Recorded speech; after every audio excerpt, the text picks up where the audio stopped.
A single dad, an old truck, a broken past. When Jake Carter, a small-town mechanic just trying to get through the week, agrees to fix a stranger's rusted-out pickup, he doesn't realize he's looking into the eyes of someone who once called this town home, a woman who vanished years ago, leaving behind only whispers and mystery. What he doesn't know. She's not just any drifter, she's the heir to one of the richest ranching families in the state. And she's come back to bury a legacy, not reclaim it. But life and love have other plans. Before we dive in, hit that subscribe button and drop a comment. Where in the world are you watching from? The whir of the socket wrench was the only sound left echoing in the dimly lit garage. Fluorescent lights buzzed overhead, flickering like they were on their last legs, just like Jake Carter. He tightened the last bolt on a rusted-out Chevy, wiped his hands on a towel so stained it was more grime than fabric, and let out a tired breath that rattled somewhere deep in his chest, the kind of breath a man takes when he's held too much in for too long. The clock above the tool rack read 7:46 p.m. He was late. Again. Jake tossed the towel onto the workbench and grabbed his jacket. The winter air outside had turned sharp, cutting through his flannel shirt the second he stepped out. His pickup, old and dented, coughed to life after 2 tries. He didn't wince at the sound anymore. He couldn't afford to. By the time he pulled into the gravel drive of the tiny house he rented behind the diner, the porch light was already on. Lily had remembered, like she always did. Jake stepped inside and was greeted by the smell of mac and cheese from a box and the soft hum of cartoons coming from the living room. Lily sat cross-legged on the floor, her plate resting on her knees, her dark hair tucked behind her ears the way her mother used to do. "You missed dinner," she said, not accusing, just stating the facts. Jake set down his keys and sat on the couch with a groan that made his bones creak. "Yeah, I know, sweetheart. Got stuck fixing Johnson's transmission. Again." Lily offered him the extra plate she'd kept warm in the oven. "I saved you the good part, the corner with the crispy cheese." He took it, smiling, though the weariness never left his eyes. "What would I do without you?" She shrugged, mouthful of macaroni. "Eat cereal." Again. They sat in silence for a moment, the kind only 2 people used to doing hard things can share.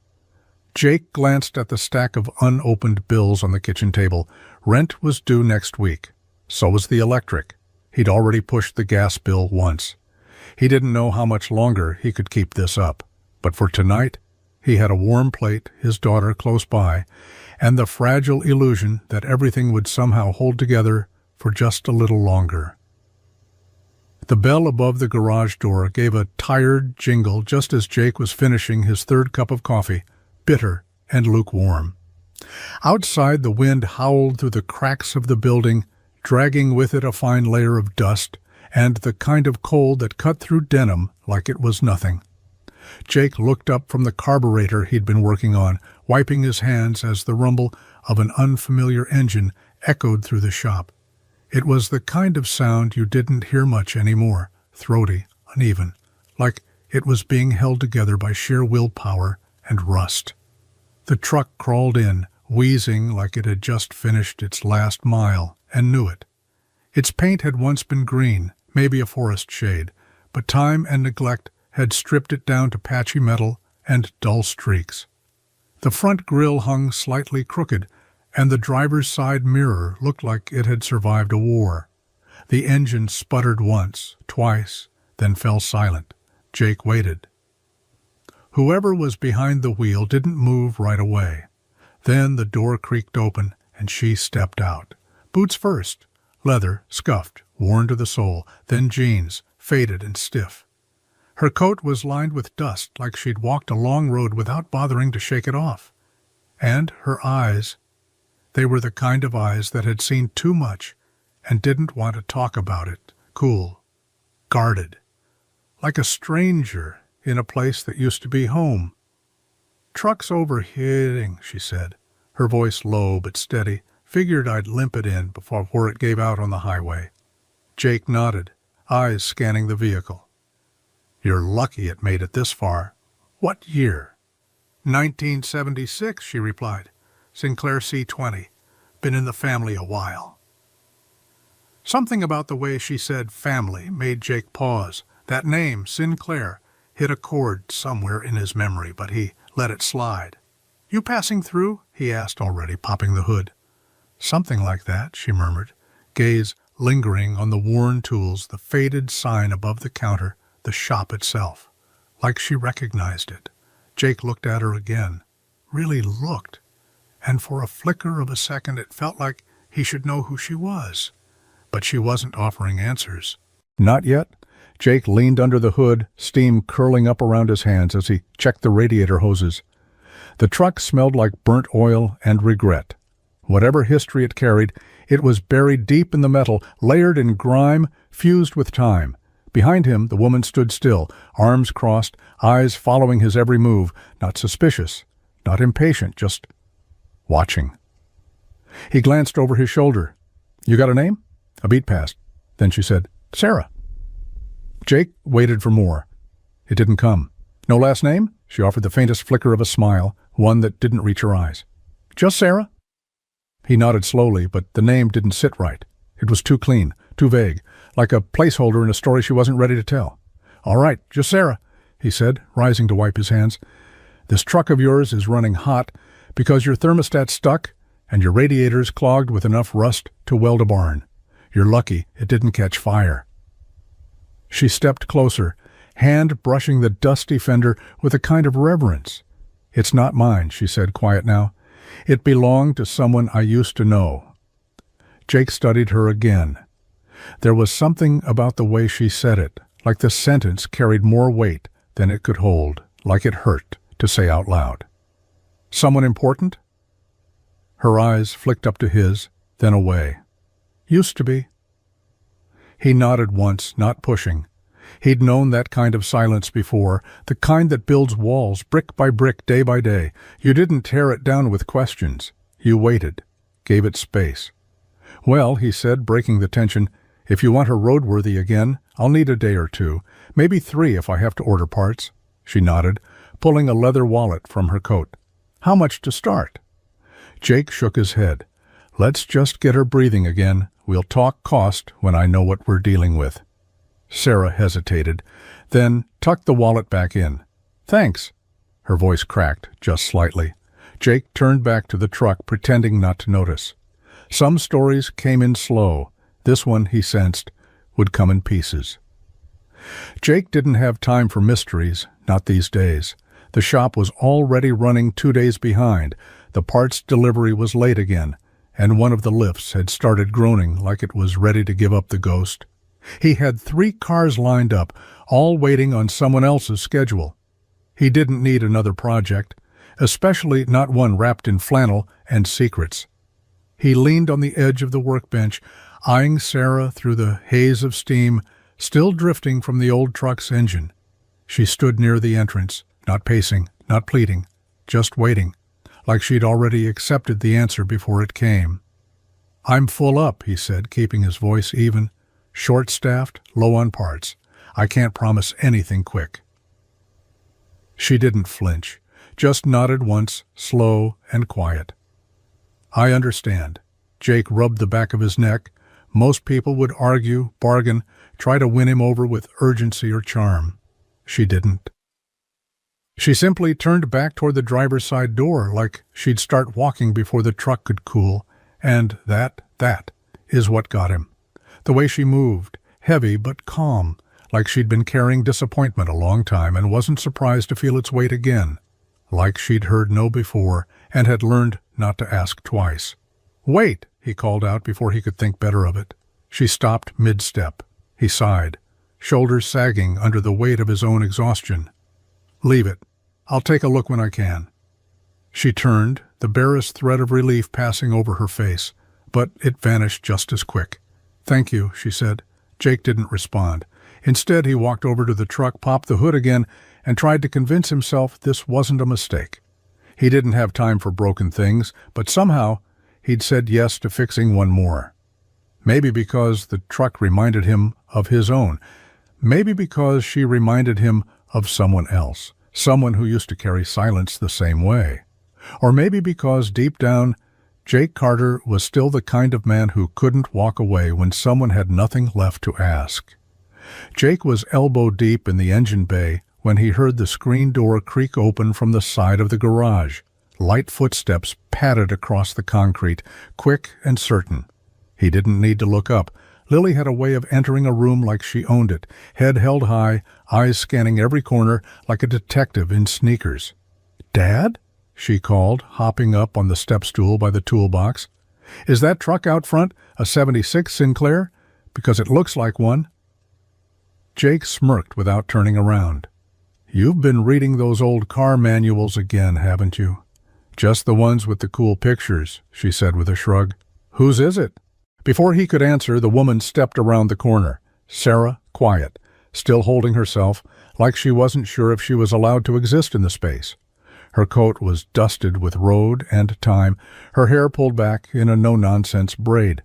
She looked like she hadn't smiled in a while, or maybe she'd forgotten how. Lily's eyes locked on her immediately. Sarah gave a small nod. "Hey there." "You the truck lady?" Lily asked, unabashed. Jake shot her a look, but she kept going. "My dad says she's a rust bucket, but I think she's kind of cool." Sarah let out a soft laugh, unexpected, light. "She's definitely got character." Lily jumped off the stool and walked right up to her. "I'm Lily." "Sarah," she replied. For a moment they just stood there. Jake wiped his hands and watched from the side, waiting for the awkward silence that usually came when strangers met his daughter. But Lily surprised him. "You look familiar," she said, cocking her head. "Like someone I saw in a photo once. Do you live around here?" Sarah hesitated, something flickering across her face. A brief panic, maybe, but it passed. "Not anymore." Lily didn't press, just nodded, accepting the answer as it was. "Well, if you're going to be around while Dad fixes your truck, you can sit with me. I've got fruit snacks." Jake raised a brow, but Sarah just smiled, a real one this time. "Thanks. I might take you up on that." And just like that, the guarded woman and the bold little girl sat down on the old bench by the heater, sharing silence and fruit snacks, like old friends. Jake didn't know what Sarah was running from, but he could see it plain as day. Lily saw something in her, something familiar. And Lily had never been wrong about people. Jake was under the truck again the next morning, flashlight clenched between his teeth, muttering to himself about seized bolts and corroded brackets. The Sinclair might have been a classic, but time hadn't been kind. Everything underneath was coated in a thick film of dried mud, grease, and memory. He scraped gently at the undercarriage, trying not to shear anything off that he couldn't replace. When he moved to check the rear differential, something caught his eye near the bumper. A faint glint of metal beneath layers of grime. At first he thought it was just a rusted bolt, but as he wiped at it with the edge of his rag, letters started to emerge. His brows pulled together. The plate had been tucked up under the bumper like someone had hidden it, or maybe just stopped caring it was there. He scrubbed a little harder, then sat back on his heels. M. Grace. He stared at it for a beat too long. Grace. The name stirred something, a memory, one he hadn't thought about in years. Margaret Grace Sinclair, he murmured, the name falling from his lips before he even realized he was saying it. The Sinclair family used to be something of a legend around here. Biggest ranch in the county, land that stretched for miles. Everyone knew about them. Everyone knew about the accident. And everyone remembered the girl who disappeared not long after the funeral, barely 18. No note, no trace. He stood slowly, brushing his hands on his jeans, eyes narrowing as he looked toward the shop's side room. Sarah was there, talking to Lily again, laughing at something his daughter had said. The resemblance was too far a stretch to claim anything for certain. Time had a way of changing a face. And yet, there was something, a tilt of the chin, the shape of the eyes. Jake turned back to the plate. He frowned hard. Couldn't be. Margaret Grace had vanished 10 years ago. The girl everyone whispered about. The girl who walked away from a fortune and never looked back. He shook his head. It was a coincidence. Had to be. Still, when he walked back into the garage, he slipped the plate into his toolbox without a word. Some part of him knew this wasn't just a truck, and she wasn't just Sarah. The sky was bleeding into dusk as Jake rumbled down the old county road, his truck's headlights flickering on against the creeping blue. He hadn't meant to take the long way home, but something about the day had left him restless. He needed air, space, a break from the weight that had settled in his chest ever since he found that plate tucked beneath Sarah's bumper. He took the turn almost without thinking, tires crunching on gravel as he veered off the main strip and onto the path that hadn't seen traffic in years. The fields on either side were bare now, winter stripping everything down to bones. And then, through the thinning trees, it came into view. The Sinclair Ranch. The house stood like a skeleton at the edge of the horizon, wood faded to gray, shutters hanging crooked, the wraparound porch sagging with time. The barn was worse, half collapsed on one side, its roof caved in like the place had finally given up trying to hold itself together. Jake eased his truck to a stop by the rusted gate. Grass had grown wild through the slats, tangling around the chains that once kept visitors out. Now, there was nothing to keep out, nothing left to guard. He hadn't been out here since the funeral. No one really had. He stepped out, boots crunching in the silence, hands stuffed in his jacket pockets as the wind pulled at his collar. The house had always been beautiful once, white clapboard, green shutters, the smell of horses and wildflowers. It used to be alive, full of cookouts, music, people, laughter.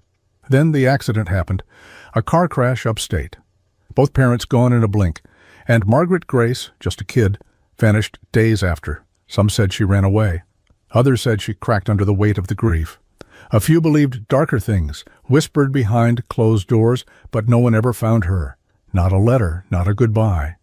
Just gone. Jake leaned against the fence, staring at the broken windows, the silence pressing in. And for the first time he wondered, if she had come back, would this be the first place she'd go? Would she even be able to face it? He watched the house a moment longer, then turned and climbed back into his truck. But he didn't drive away just yet. Instead, he sat in the quiet, staring through the windshield at the shadows, a name circling in his mind like a ghost. Margaret Grace Sinclair. No. He shook his head. It couldn't be her. Could it? Saturday morning rolled in with a gray sky and the kind of chill that stuck to your bones. Jake had opened the garage early, hoping to get ahead of a backed-up schedule, but his thoughts kept drifting. Sarah had dropped by again, this time carrying coffee and a quiet calm like it belonged to her. She didn't talk much, never did, but she stayed longer each time, sat near Lily while she drew or wandered the lot, watching the horizon like she expected something or someone to show up. By mid-morning, Jake was under the Sinclair again, knuckles raw, trying to coax the stubborn exhaust manifold free when he heard Lily's voice drift in from outside. She knew about the path behind Miller's Pond. He paused, listening. She told me it leads to the old train trestle, where the wild blackberries grow. How'd she know that, Dad?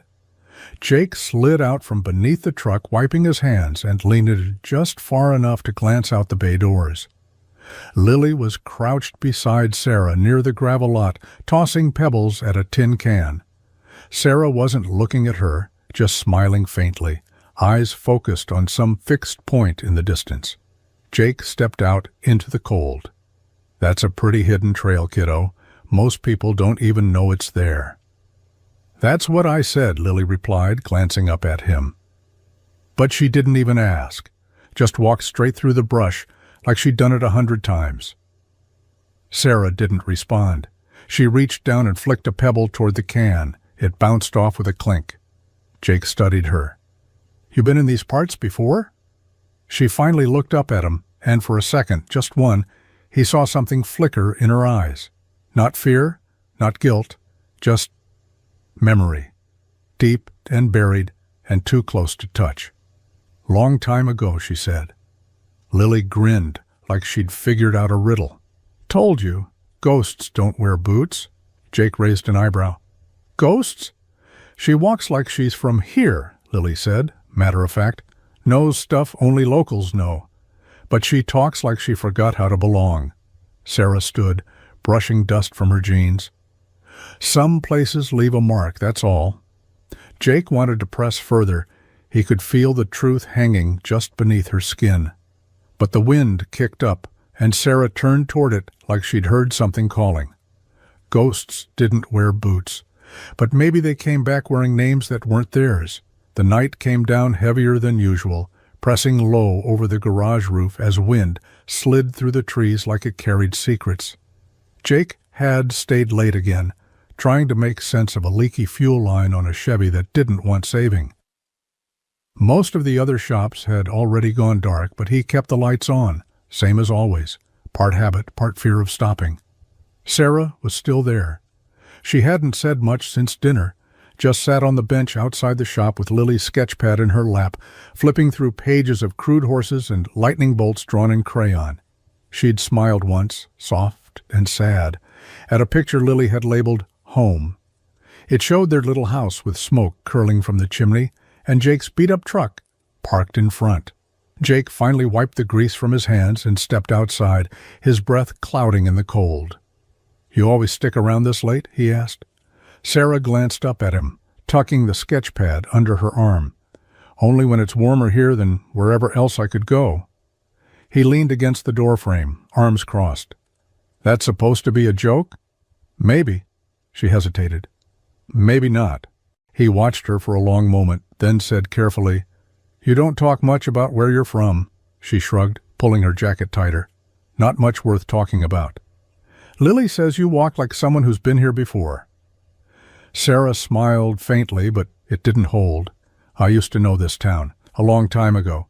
Jake didn't blink. "You from around here?" Her eyes flicked to his, then dropped. "I was, sort of. We left when I was young." That was a lie, or at least not the whole truth. He could hear it in the way her voice dipped, like she was standing too close to a cliff of memory and afraid one more word might make her fall in. Jake nodded slowly, pretending to let it go. "Well, wherever you're from, you're here now." "Yeah," she said, eyes distant. "I guess I am." But the way she said it, he knew she hadn't come back just for a broken truck. Something had pulled her here, something she hadn't named. Not yet. Jake had seen a lot of trucks in his day, busted-up workhorses, rusted-out relics, and the occasional rebuild some guy poured his retirement into.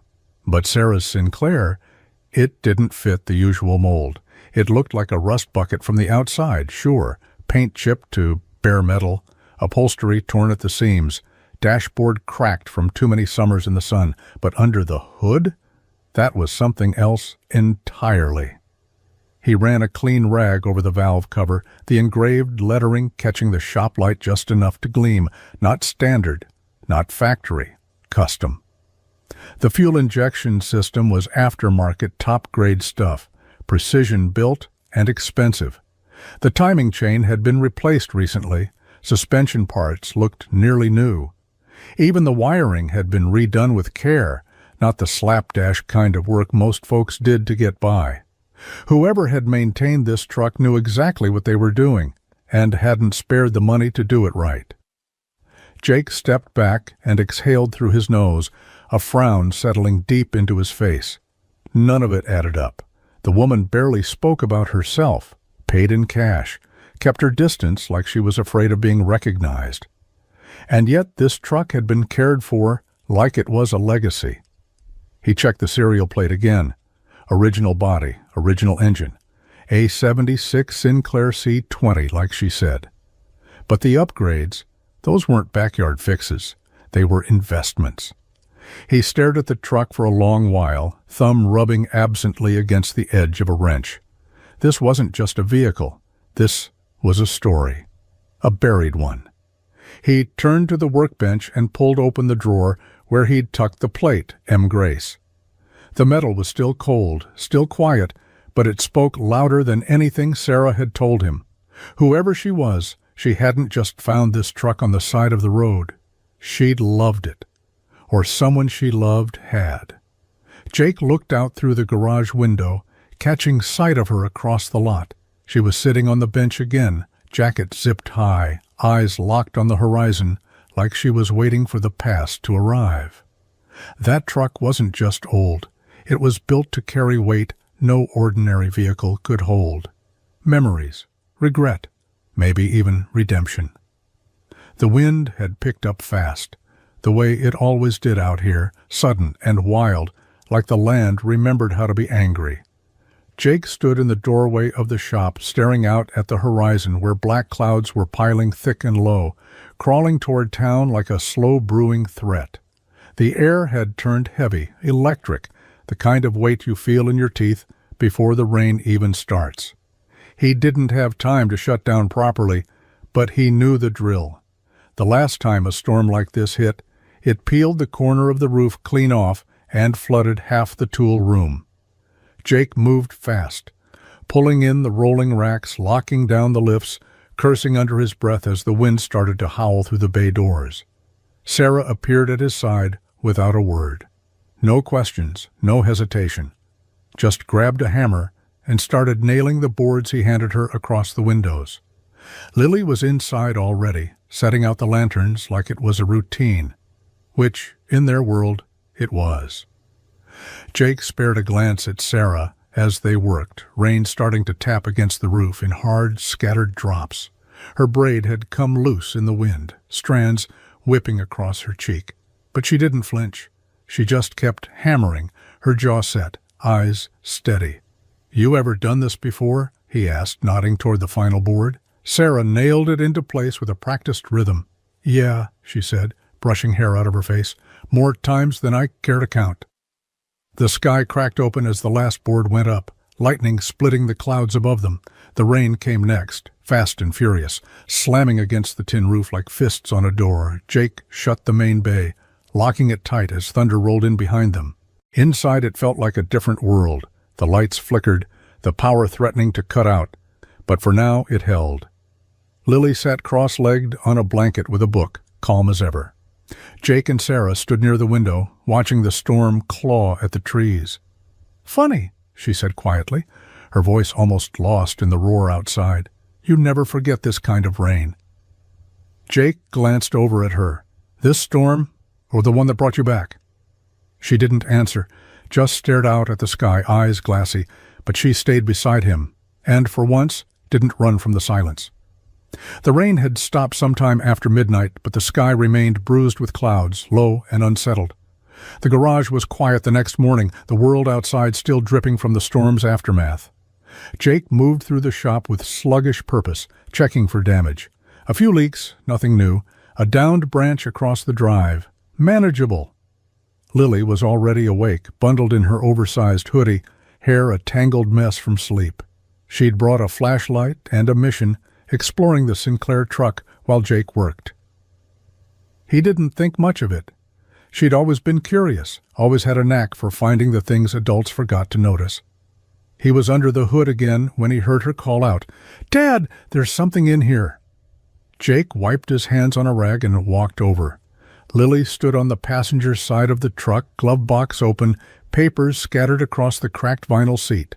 Insurance slips, faded maps, an old tin of peppermints. But it was the photograph in her hand that made Jake stop short. She held it like it was glass. The photo was old, black and white, the corners curled from time and heat. It showed a young girl, barely 16 maybe, perched atop a tall, lean horse. Behind her was the unmistakable outline of the Sinclair ranch house, still whole in the picture. Her hair was down, long and dark, and she wore a crooked grin like she hadn't yet learned to be afraid of the world. Jake took the photo, turning it slowly in his hands. It was Sarah. He knew it now, no question. Younger, sure, softer. But the shape of her smile, the set of her jaw, it was her. And she wasn't just posing with any horse.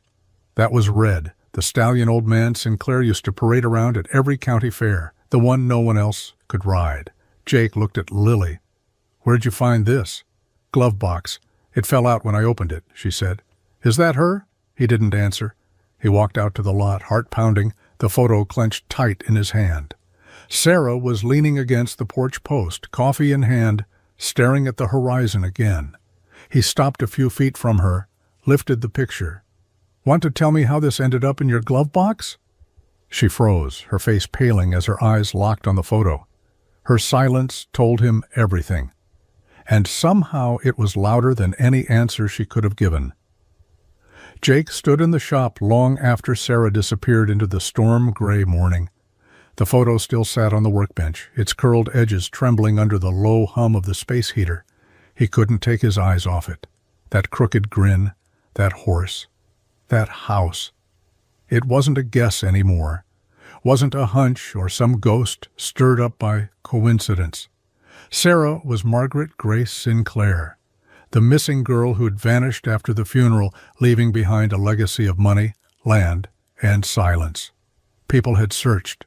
Reporters had swarmed, but no one ever found her, not in the papers, not in nearby cities, not even in whispered phone calls to relatives who might have known where she went.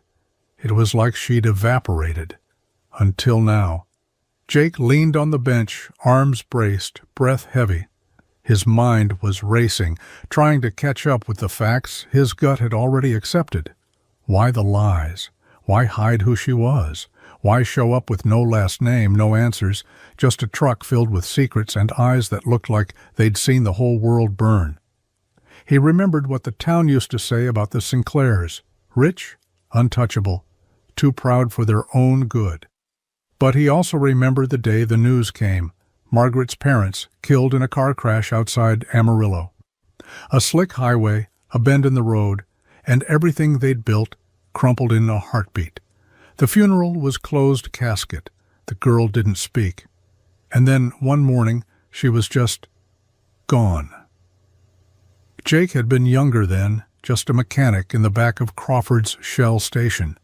But even back then, he'd known that kind of grief could swallow a person whole.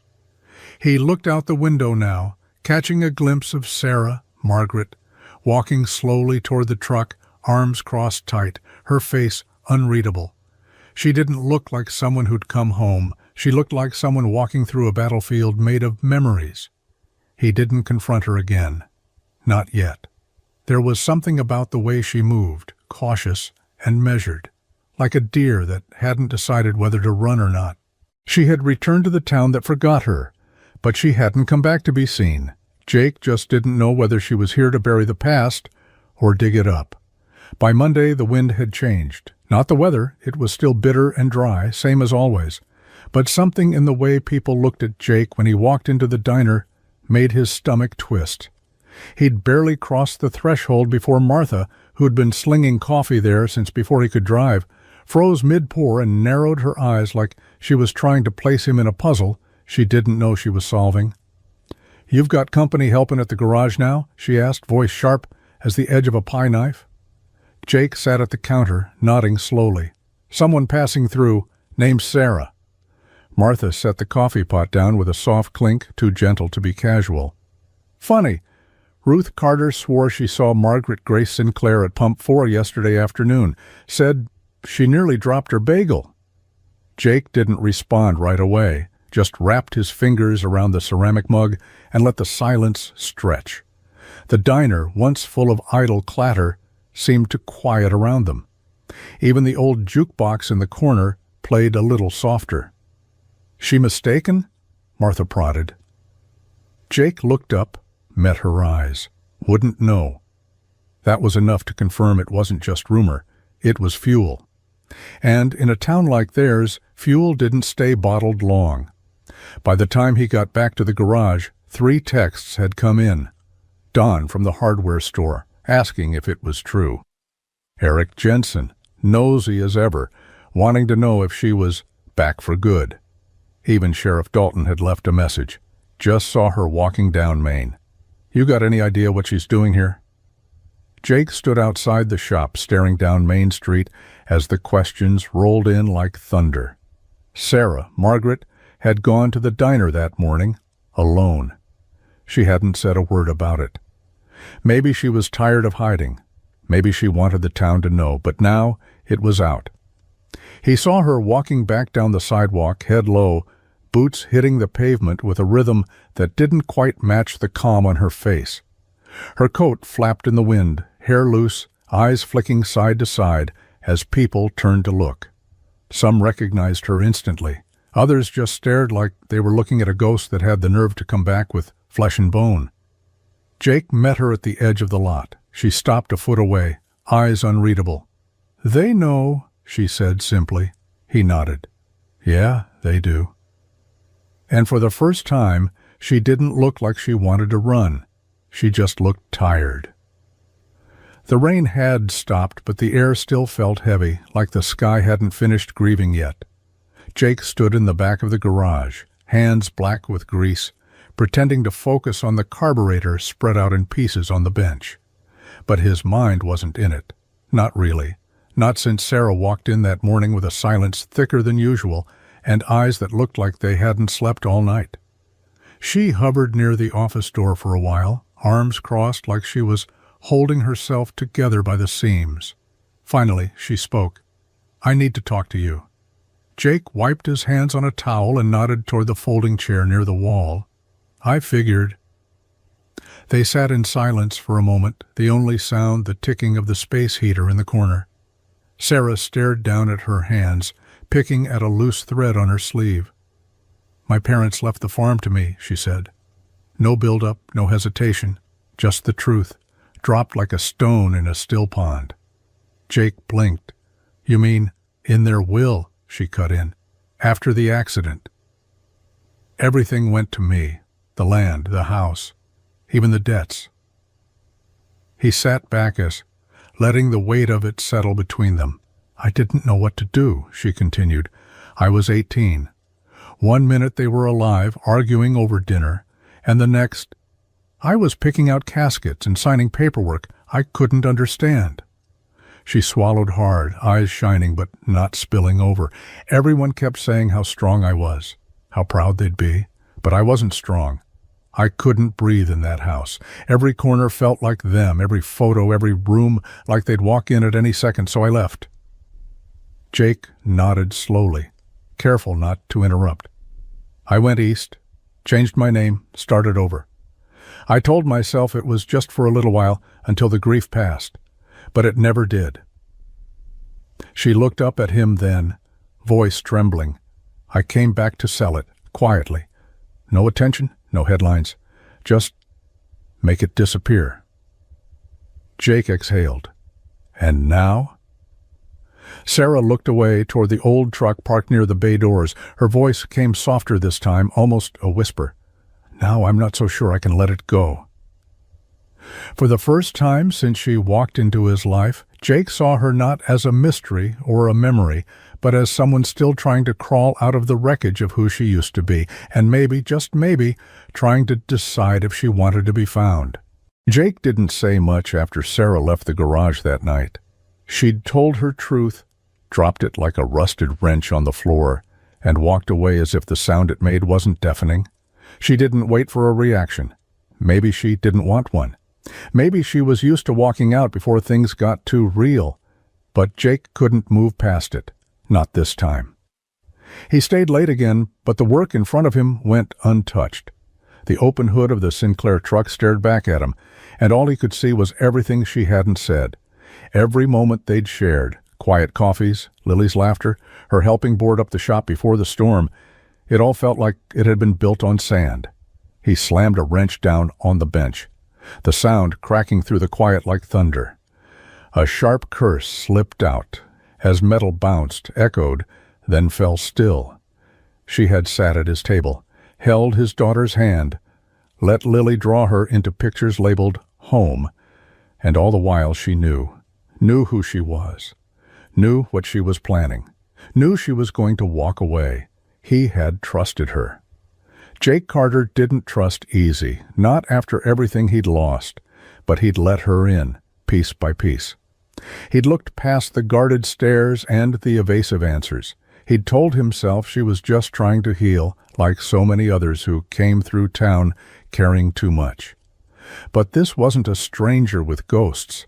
This was Margaret Grace Sinclair, heir to the biggest stretch of land this town had ever seen, and she hadn't told him the truth until she was backed into a corner. He ran a hand through his hair, pacing the garage floor like it might burn under his boots. The worst part wasn't the lie. It was how much he'd let her matter. And now? Now he didn't know if any of it had meant to her what it had meant to him. Outside, the wind picked up again, cold and sharp. Somewhere in the dark, her truck sat like a monument to every damn thing she'd hidden. Jake stared at it, jaw clenched. He didn't know what hurt more, the lie or the fact that, even now, part of him still wanted her to walk back through the door. The morning after felt colder than it should have. Not the weather, though frost clung to the edges of the windows, but in the way the house felt when Jake stepped into the kitchen. Lily was already up, her cereal untouched, spoon resting in the bowl like she'd forgotten it halfway through a thought. Jake poured himself coffee, the silence between them stretching tight. She didn't ask where Sarah was, didn't mention her name, but he knew she was thinking it. After a few minutes, Lily pushed her chair back, went to the hall drawer, and pulled out paper and markers. She didn't say what she was doing, just sat cross-legged on the floor, brows furrowed, tongue poking out the side of her mouth like she did when she was deep in it.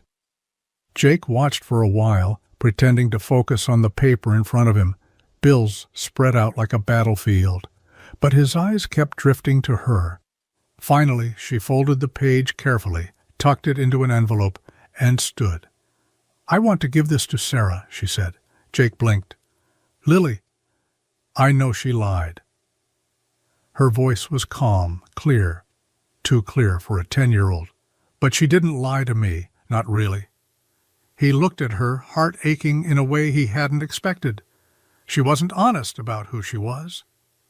"She was honest about how she felt," Lily said. "That matters too." Jake didn't answer, didn't know how to.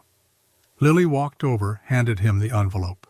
"Can you give it to her?" He hesitated, then nodded. "What does it say?" She offered a soft smile, shy and small. "Just the truth." Later that afternoon, when Jake finally walked out to Sarah's truck, still parked beside the garage like it was waiting for permission to leave, he opened the door and placed the envelope on the driver's seat. On the front, in Lily's neat, slanted handwriting, it said, "For Sarah, even if that's not your real name." Inside, the note read, "You don't have to be someone else to be kind, and even if you're not who you said you were still kind to me. That means more." Jake stood there for a long time, staring at the paper.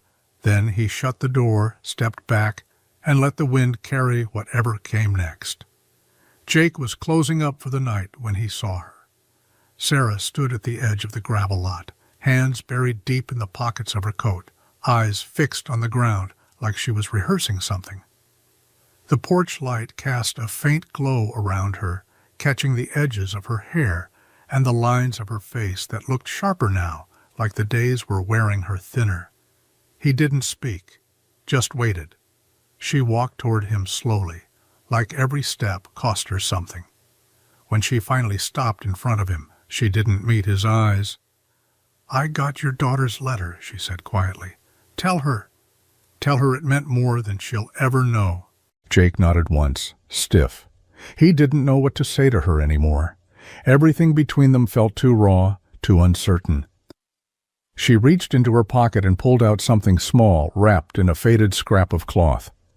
When she unwrapped it, the light caught a brass key, old, tarnished, heavy with time. "I want you to come with me," she said, holding it out, "to the house." Jake stared at it, unmoving. "I don't want to go back in alone," she added. He didn't take the key right away. Instead, he looked at her, really looked. Her shoulders were hunched, her voice barely steady, and in her eyes for the first time wasn't defiance or distance. It was fear. "Why now?" he asked. "Because I thought I could walk away," she said, her words low. "Sell it, close the door, pretend none of it mattered anymore." "But it does. And I think I need to see it again to understand why I left." Jake slowly reached out and took the key, its weight settling in his palm like it had been waiting for him all along. When? She glanced up at him. Tomorrow, early, before the town starts whispering again. He nodded. As she turned to leave, he looked down at the key, smooth in places, jagged in others, a piece of the past, handed over not with apology, but with quiet hope. It wasn't forgiveness, but it was something close. The old Sinclair house groaned when Jake turned the key. The door resisted for a moment, swollen with years of silence, then gave way with a long, reluctant creak. Morning light filtered through dusty windows, casting long shadows across the warped floorboards. The smell hit him first, old wood, forgotten rain, something faintly floral buried deep beneath the decay, a scent that hadn't quite died. Sarah didn't step in right away. She stood at the threshold like the house itself might swallow her whole. Her breath was shallow, her hands trembling despite the warmth of the morning sun. Jake waited, letting her choose the moment. When she finally crossed into the hallway, it was like watching someone walk back into a memory they swore they'd buried. The place was frozen. A coat still hung by the door. A porcelain lamp on the side table leaned at the same angle he remembered from years ago, when folks still came out here for barn dances and summer barbecues. Time hadn't taken the house. It had just paused, like it was waiting for her to come back and press play. They moved slowly through the rooms, each one echoing with things unsaid. In the dining room, the table was still set for 6, plates covered in dust, silverware tarnished but perfectly arranged. A half-used candle had melted into a warped puddle on a floral runner. It was like someone had expected dinner to happen again. Sarah paused in front of the fireplace, her fingers brushing the edge of a framed photo on the mantel. Her parents, her, younger, softer, still whole. She sank to the floor without a word. Jake knelt beside her, unsure whether to reach out or stay still. They were fighting that night, she whispered, eyes locked on the floor. Mom wanted to sell the land. Dad said over his dead body. Her voice cracked, but she pushed forward. And then they were gone. I blamed myself. I still do. Jake sat beside her, shoulder to shoulder. You were a kid, Sarah. I told them to leave. I slammed the door. Told them I wished they'd never come back. Her chest heaved, and for the first time the tears came. Not loud, not theatrical, just steady, relentless. It's not about the house, she said through the sobs. It's not about the money. It never was. Jake didn't speak. He didn't need to. He just sat there, grounded and solid, as she came apart beside the only place left that remembered her before the world fell apart.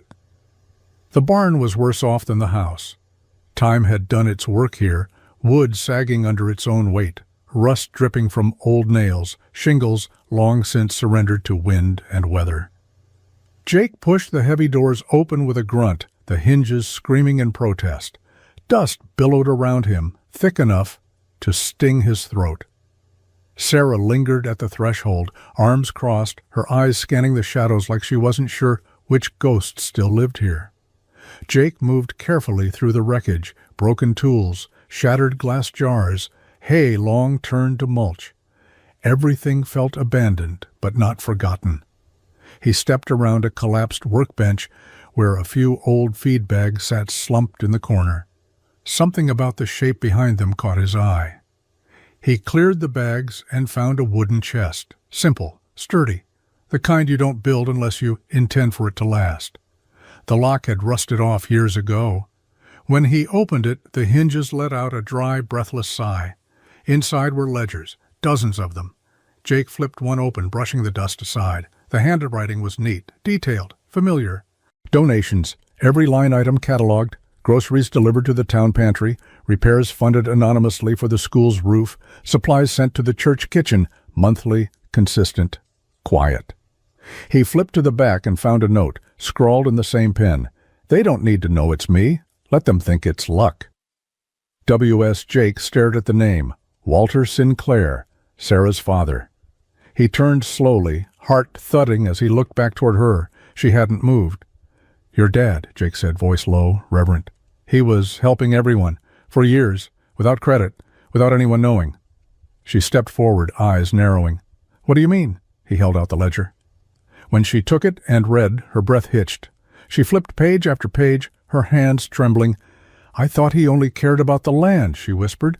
"I thought he was too proud to see beyond it." Jake shook his head. He saw everything. He just didn't want applause.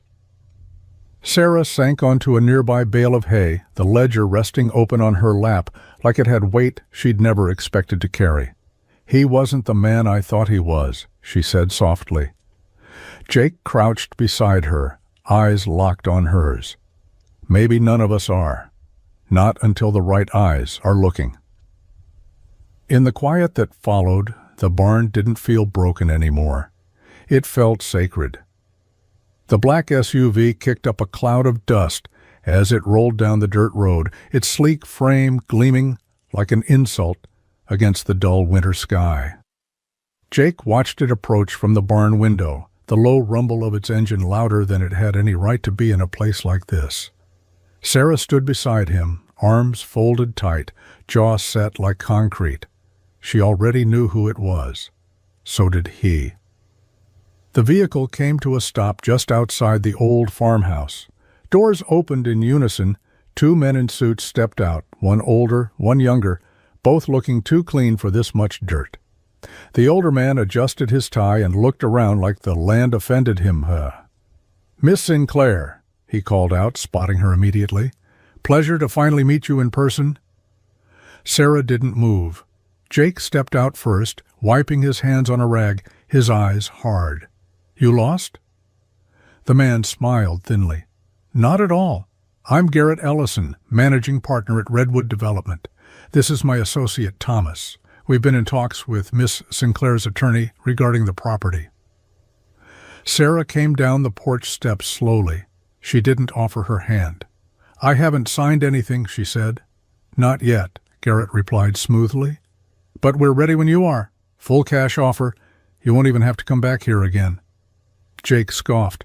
"That's the whole plan, isn't it? Wipe it clean, pave it over."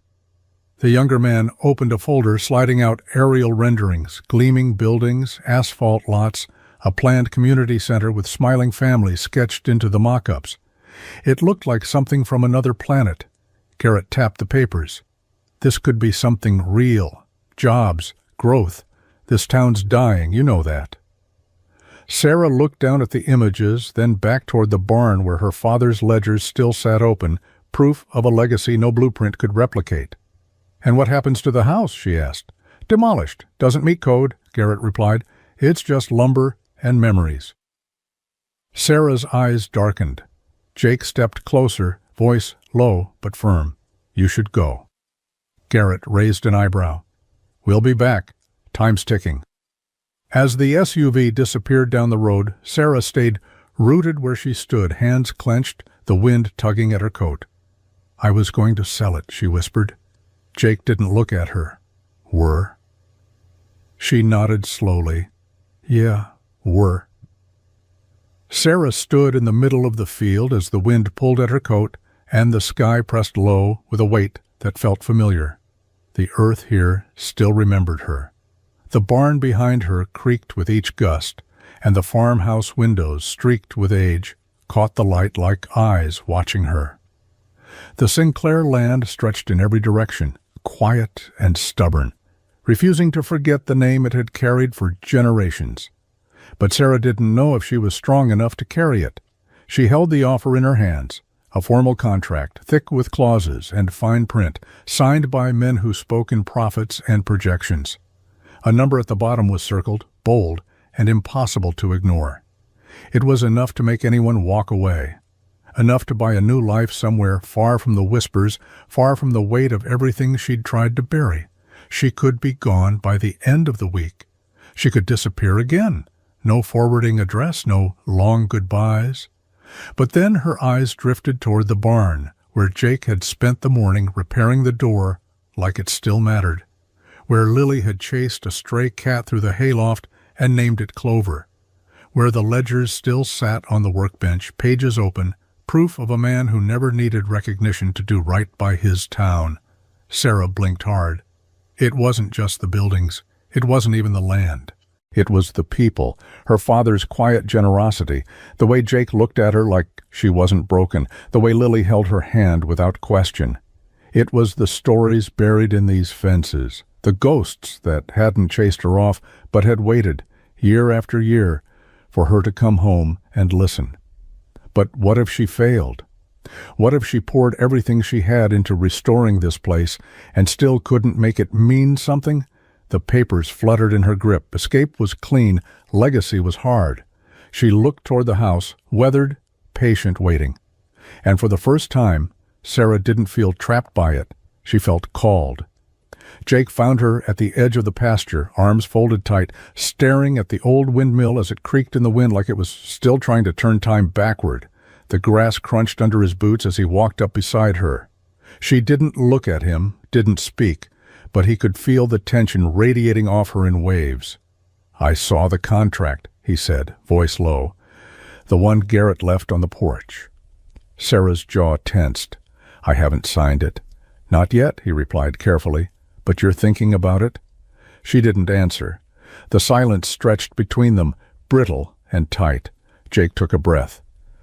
"You don't have to do this alone." At that she turned, eyebrows raised. And what exactly would that look like? He didn't flinch. "We fix it up. The house, the barn, the fences. We get the land breathing again." She let out a bitter laugh. "With what? Hope and elbow grease? It's falling apart." Jake nodded slowly. "Yeah, it is. But it's still standing. Just like you." Her mouth pressed into a line, but she didn't walk away. "This land meant something once," he continued. "Your dad, he knew that. He took care of people in ways nobody ever saw. That ledger in the barn, that's not just numbers, that's legacy." She looked down at her boots, voice quieter now. "I'm not him." "No," Jake said. "You're not? But you've got his heart, whether you want to admit it or not." She blinked fast, eyes stinging. Jake stepped closer. "This town's got enough ghosts. What it needs is someone brave enough to stay, start fresh, show people what this place still has to give." She met his eyes, then really met them, and in hers he saw the fear. But he also saw the flicker of something else, hope, maybe, or maybe the memory of it. "I've got tools," he said, "hands that know how to work, and a daughter who already thinks this is home." She swallowed hard. "Why are you doing this?" Jake shrugged, looking back at the land. "Because I believe in things that take time, and you're one of them." He held out his hand. No promises, no pressure, just a choice. Sarah stared at it for a long moment, then reached out and took it. The sun was low when Sarah found herself back in the attic. Dust hung thick in the air, swirling around her like memory itself had weight.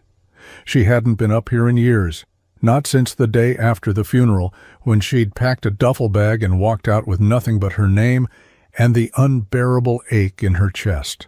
Boxes were stacked in uneven towers, some still sealed, others gaping open like wounds.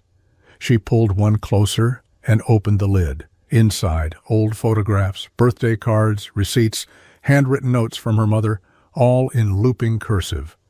A faded scarf that still smelled faintly of lavender. Her father's leather gloves, stiff with time. Her hands trembled as she picked up a photo, the last one ever taken of them. Her parents in front of the house, arms around each other, eyes squinting in the light, laughing at something she couldn't remember anymore. Jake's footsteps on the stairs were quiet, but she knew them instantly. He didn't speak at first, just stood in the doorway, watching her from the shadows like he wasn't sure if he should come closer. "I told them not to go," she said finally, her voice hoarse. "The night of the crash. We were fighting about everything, selling the land, the future, stupid stuff that felt big back then. I slammed the door, said I didn't care if I ever saw them again." Jake stepped forward slowly. "Sarah, I meant it," she said, cutting him off, her eyes locked on the photograph. "I was angry, and selfish, and I meant it. Then they got in the car, and they never came back.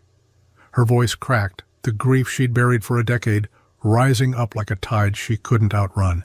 Jake knelt beside her, not touching, not crowding, just there. "You didn't cause that crash," he said softly. "You didn't push their tires off the road. You were a teenager, hurt, human." "But I told them I hated them," she whispered, "and it was the last thing I ever said." Jake reached out, gently pulling the photo from her fingers, setting it down with care. Then he took her hand.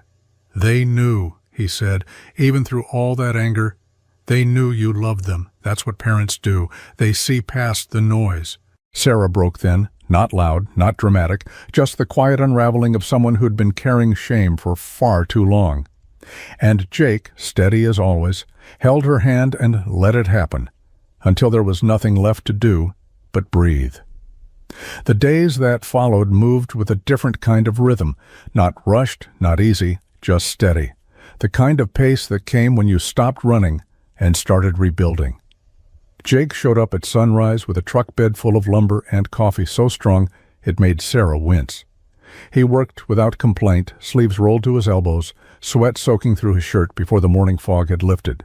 Sarah matched him, hammer for hammer, her hands blistered by noon, but her eyes clearer than they'd been in years.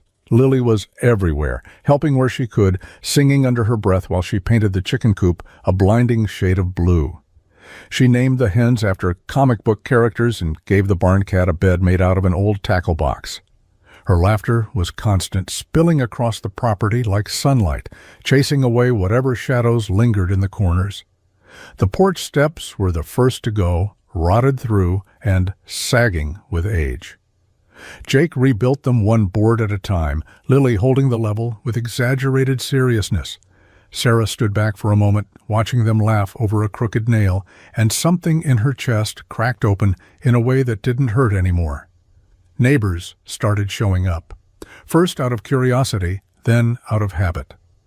Martha from the diner brought peach cobbler and enough gossip to fill the whole afternoon. Old man Jensen loaned them a post-hole digger and stayed long enough to drink 3 cups of Sarah's coffee, grumbling about the weather the entire time. The town hadn't forgotten her after all. It had just been waiting for her to come home and stop pretending she wasn't. They fixed the barn roof next, Jake and Sarah side by side on the scaffolding, arguing about angles while Lily shouted instructions from below. The sun burned them raw, and the hammering echoed across the field, but when it was done, Sarah stood back and looked at it like it had always belonged. Fences were mended, weeds pulled, soil turned over by hand and sweat and hope. They weren't just restoring a house or patching a fence line. They were building something new, something honest, something that could last. The soil was dark and rich under Sarah's fingers, the way it used to be when her father taught her how to plant by feel, not by instruction. She dug a row with the heel of her boot and dropped the seeds one by one, each movement slow, deliberate, sacred. Lily knelt beside her, covered in dirt, cheeks flushed, grinning like she was planting a secret. Jake was at the edge of the field, tightening the last slat of the new fence, his back to the setting sun. When he stood, stretching the ache from his shoulders, he looked out at the land and saw something that hadn't been there in a long time. Life. It had started with small things, a coat of paint, repaired gutters, a mailbox that didn't hang sideways. But now, with rows of sprouting green, the Sinclair Ranch didn't just look alive. It felt it. The silence that once haunted it had shifted into something else, anticipation, promise. That night, Sarah walked into the barn and flipped the breaker. For a moment, nothing. Then the lights above the rafters flickered once, twice, and caught. One by one the bulbs warmed and bloomed, casting golden light across the hayloft and the new plywood stalls. Jake leaned in the doorway, arms crossed, watching her face. She turned, smiling, the glow catching the edges of her eyes. "It's strange," she said, almost laughing. "I thought this place would always belong to the past." "It doesn't," Jake replied. "Not anymore." Outside, the porch lights were on. The roof didn't leak. The fence didn't sag. A new welcome mat sat in front of the door, a gift from Lily that said simply, "You belong here." The Sinclair Ranch was no longer a monument to loss. It was a home. Neighbors came and went, bringing seedlings, advice, borrowed tools.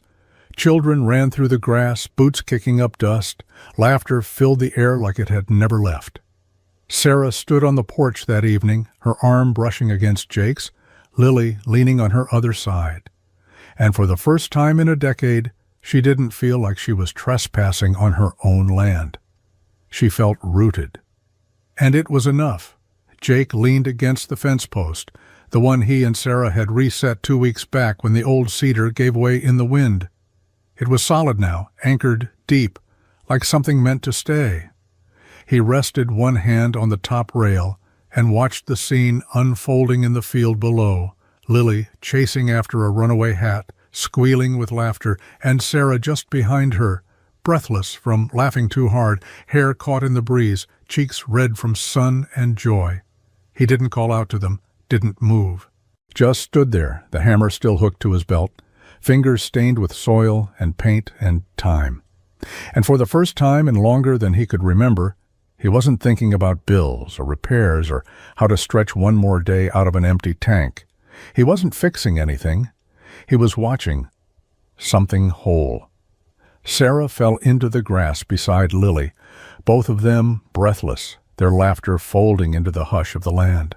The sky above them was streaked with orange and soft pink, the sun sinking slow behind the tree line, casting long shadows and golden light that made everything look like memory. Jake's chest tightened, not with fear, not with loneliness, but with something quieter, something he hadn't let himself feel in a long time, peace. He had spent so many years being the man who fixed things, the guy who kept it together when everything else was falling apart, the mechanic, the dad, the one who stayed behind when others left. But now, as he watched Sarah run her hand through Lily's hair and Lily lean into her like it was the most natural thing in the world, Jake realized something else. He wasn't just the man who fixed engines anymore. He was part of something. This land, this house, this family, whatever shape it was becoming. He wasn't alone. He hadn't been for a while now. He just hadn't let himself believe it until now. Jake looked up at the sky one last time before turning toward the house, the porch light already flicked on, casting its warm, steady glow. And for once he didn't feel like he was walking towards something temporary. He felt like he was finally coming home. The sign went up just after sunrise, the kind of morning that carried a stillness too pure to touch. Dew clung to the grass in silvery threads, and the wind held its breath as Jake and Sarah stood side by side, watching the final bolts tighten under the weight of new beginnings. The wood was reclaimed from the old barn doors, weathered, scarred, but strong. Sarah had painted the letters herself, slow and steady strokes laid into the night when the world was quiet and her hands knew what they were doing better than her heart did. Jake had mounted the post holes with care, measuring twice, digging deeper than he had to, like it mattered that this lasted. It did. The sign read, Sinclair and Carter Ranch. No frills, no embellishment. Just two names, carved into a future neither of them had planned for, but both had decided to choose. Word had gotten out, as it always did in towns like theirs. So when the last bolt went in and the sign stood tall under the soft glare of the morning sun, folks began to show. Martha brought cinnamon rolls, claiming she was just passing through. The Jensen boys leaned on their truck, arms crossed, nodding like they'd had something to do with it. Even Sheriff Dalton stopped by, tipping his hat with a quiet kind of respect that meant more than words. No one asked questions. Not now. The whispers had turned to something quieter. Curiosity, maybe. Or pride. Sarah stood still, one hand on Lily's shoulder, the other brushing the back of Jake's arm. She didn't speak, but her eyes were glossy, wide, not with fear, not anymore. Just the weight of knowing she'd finally stopped running. And parked out front, just beneath the sign, sat the old green truck. Same cracked leather seats, same faded paint. But it wasn't broken anymore. It stood like a marker in time, weathered, proud, and very much alive. People would drive past now and see more than a ranch. They'd see a story of loss, of return, of rebuilding what matters. Jake looked at Sarah, then at Lily, then at the sign. It didn't feel like a finish line. It felt like the first real chapter. And this time, none of them were alone.